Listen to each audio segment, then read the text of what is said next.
গতকাল বিউটি পার্লারে গেছি আইব্রো প্লাক করাতে। একটা বছর 22-এর নতুন মেয়েকে দেখলাম পার্লারে। মেয়েটাকে এত চেনা চেনা লাগছিল, কিন্তু কিছুতেই চিনতে পারছিলাম না। স্মৃতিশক্তি মাঝে মাঝে এমন ধোঁকা দেয় যে চূড়ান্ত বিরক্তিকর লাগে। কিন্তু মেয়েটাকে আমি একবার নয়, একের বেশি দেখেছি মনে হচ্ছিল। এমন সময় মেয়েটি এগিয়ে এসে বলল, দিদিভাই ভালো আছেন? আমি ঘাড় নেড়ে বললাম, হ্যাঁ ভালো। তুমি কেমন আছো? তখনও স্মৃতি রোমন্থন চলছে আমার মস্তিষ্কে। মেয়েটি বলল, ভালো আছি দিদি। আমি এই পার্লারেই জয়েন করেছি, মাসখানেক হলো। আর পারছিলাম না ওখানে। এবারে আমার মনে পড়ে গেল মিত্রালীকে আমি কোথায় দেখেছি। আমি বছর 2 আগে মিত্রালীর মায়ের পার্লারে গিয়েছিলাম 4 তখনই দেখেছিলাম মেয়েটিকে। মিত্রালী আমার ভ্রু প্লাক করছিল কালকে। তখনই আমি বললাম, আসলে আমার এটা বেশি কাছে হয়, তাই তোমাদের পার্লারে আর যাওয়া হয় না। মিত্রালী হেসে বলল, আমি ছাড়তে বাধ্য হলাম দিদিভাই। প্রতিটা মুহূর্তের অপমান মেনে নেওয়া খুব কষ্টকর।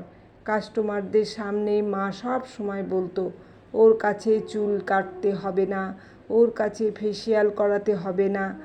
আমি হাত ফাঁকা হলে করে দিচ্ছি। দিদিভাই, আমি গ্র্যাজুয়েশনের পর বিউটিশিয়ান কোর্সে ভর্তি হয়েছিলাম মায়ের পার্লারে হেল্প করব বলে। 2-4 জন কাস্টমারের কাজ করার পর তারা এসে আমায় খুঁজতো। তখন থেকেই মায়ের সমস্যা শুরু হলো। মায়ের মনে হতে শুরু করলো আমি বেশি নাম কিনে ফেলছি। তাই কাস্টমারদের সামনে সব সময় বলতো, ও কোনো কর্মের নয়।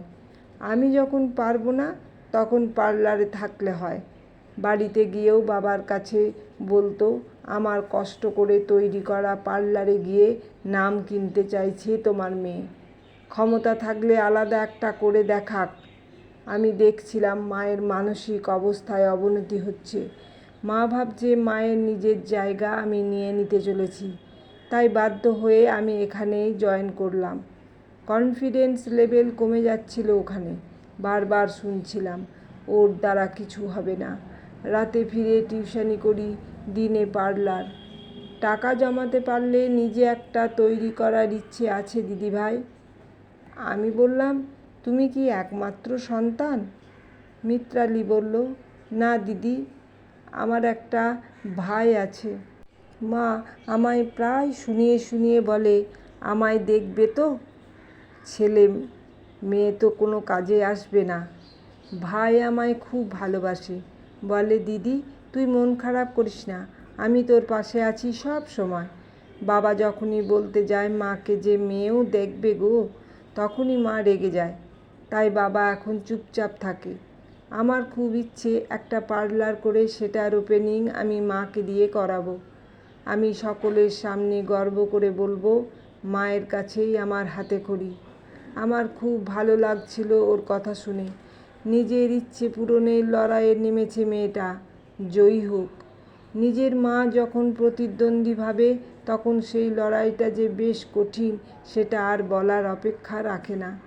মিত্রালীর কাজ সত্যিই ওর মায়ের থেকে ভালো। সেটা বুঝেই হয়তো ওর মা কমপ্লেক্সে ভুগছিল। একটু বয়স হলে অনেক রকমের মানসিক সমস্যার মধ্যে দিয়ে যায় মানুষ। নিজের সন্তানকেও তখন হিংসা করে। এটা অবশ্যই একটা মানসিক পরিবর্তন। অবিশ্বাস্য হলেও ঘটে। মিত্রালী বলল, আমার লড়াইটা মায়ের সঙ্গে নয় দিদি, নিজেকে প্রমাণ করার লড়াই। আমিও পারি, একটু বোঝানোর লড়াই। আমি বললাম, নামটা পাল্টে লিখব তোমার কথা? এক মুখ হেসে বলল, আমায় নিয়েও লেখা যায়? আমি তো এখনো কিছুই করে উঠতে পারিনি দিদিভাই। আমি বললাম, যাদের আত্মসম্মান বোধ আছে, যাদের নিজের পায়ে দাঁড়ানোর ইচ্ছে আছে, যারা লড়াই করতে ভয় পায় না, তারাই আমার গল্পের নায়িকা। শ্যামলা মুখটা আলো আলো হয়ে গেল। ওই আলো কোনো বিউটি প্রোডাক্ট দিতে পারবে না, কারণ এই আলো আত্মবিশ্বাসের আলো। কলমে অর্পিতা সরকার। গল্পটি কেমন লাগলো কমেন্ট করে জানাবে। লাইক, কমেন্ট, শেয়ার ও সাবস্ক্রাইব করে আমার পাশে থাকবে। ধন্যবাদ।